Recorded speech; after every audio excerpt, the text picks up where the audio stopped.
Olá pessoal, como vai? Tudo bem? Quem está falando é Diego Ribeiro, sócio da Ribeiro e Franco Sociedade de Advogados. Gostaram do vídeo da semana passada? Caso ainda não tenham assistido, acessem o link na descrição do presente vídeo. Vejam o vídeo da semana passada e os demais já realizados pelo escritório. É muito interessante, vale a pena. Bom, no dia de hoje nós vamos falar um pouquinho sobre suspensão, advertência e justa causa no contrato de trabalho.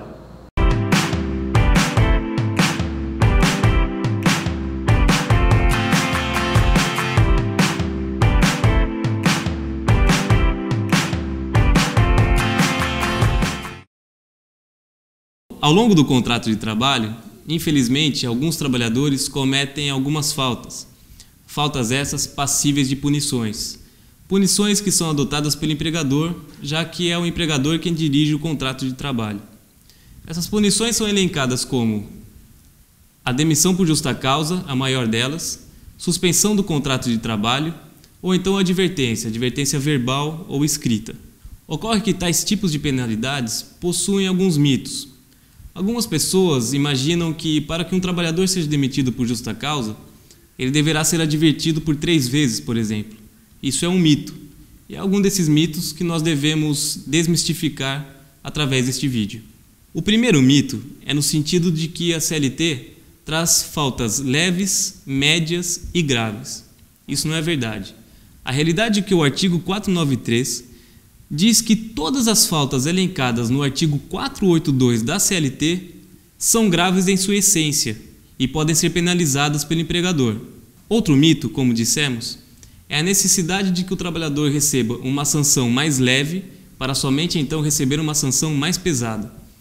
Como dito novamente, algumas pessoas imaginam que o trabalhador deve ser advertido por 3 vezes para somente então receber a demissão por justa causa. Isso não é uma verdade, pois depende de cada caso. Portanto, é necessário que o empregador avalie qual a falta cometida pelo seu trabalhador para somente então aplicar a pena necessária. O que rege essa relação, portanto, é o bom senso e a proporcionalidade. Por exemplo, se o trabalhador chegar atrasado apenas uma vez em seu serviço, essa situação de maneira alguma ensejará a demissão dele por justa causa, pois não há proporcionalidade entre a falta e a punição. Nesse caso, o trabalhador deverá ser advertido até mesmo oralmente, sem nenhum documento escrito. Caso essa situação ocorra novamente, ou seja, se o trabalhador faltar mais um dia, então caberá ao empregador adverti-lo por escrito, constando no documento a causa da advertência, e também é importante que ele se vala de 2 testemunhas, que assinem o documento e que ateste que aquela situação de fato ocorreu. Agora, se o trabalhador faltar ao serviço durante 30 dias ou durante um tempo considerável, logicamente que essa falta será passível de demissão por justa causa, pois haverá proporcionalidade entre a falta e a punição. Veja, portanto, que se trata da mesma falha. O trabalhador faltou ao serviço.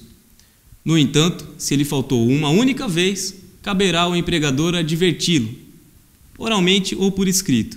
Mas se ele faltou por diversos dias, 20, 30 dias, deverá o empregador demiti-lo por justa causa.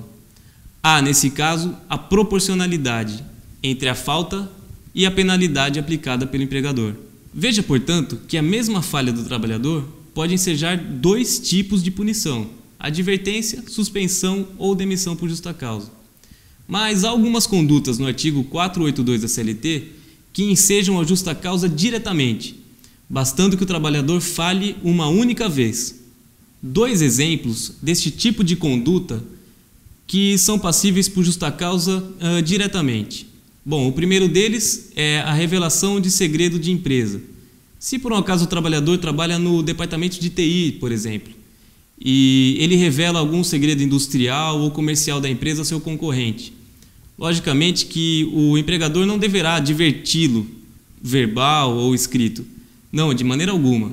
Trata-se de uma falha grave o bastante para que o empregador rescinda o contrato de trabalho através da justa causa direta, que neste caso o trabalhador não precisa necessariamente ser advertido antes da justa causa. Ele pode ser mandado embora da empresa imediatamente. Um outro exemplo típico de justa causa direta é a agressão física ou agressão moral entre o trabalhador e um colega de trabalho, ou até mesmo entre o trabalhador e um superior hierárquico. Novamente, lógico, a empresa não necessita advertir essa pessoa. Ela pode rescindir o seu contrato de trabalho diretamente através da justa causa. A proporcionalidade entre a falta do trabalhador e a conduta do empregador é o requisito, portanto, primordial para que este último avalie qual sanção será aplicada em face da falha cometida pelo seu empregado. O segundo requisito é o imediatismo da sanção, ou seja, a sanção deve ser aplicada imediatamente após a falha. Voltemos àquele primeiro exemplo. O trabalhador faltou um único dia ao trabalho.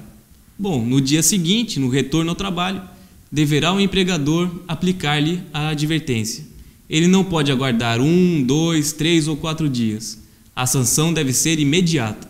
Mesmo naquele exemplo mais grotesco, onde o trabalhador agrediu o seu colega de trabalho, deverá também o empregador demiti-lo por justa causa imediatamente.